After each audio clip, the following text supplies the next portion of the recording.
Kuna kikundi specific. Ziko timu zimefuzu hatua ya makundi hapa, hazijashinda mechi hata moja ya nyumbani. Hata moja hazijashinda. Goli pekee walofunga ni goli la penalti.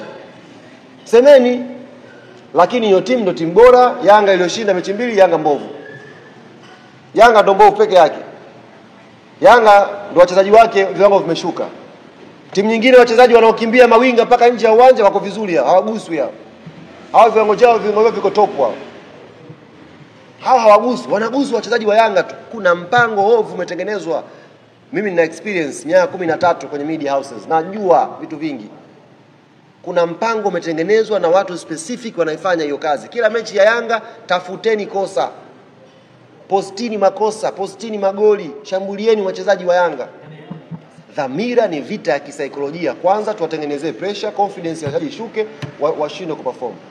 Watu wanaomba yani vitu vibaya vitokee kwa Yanga. Kwa mfano kama mtu mmoja juzi aliandika anasema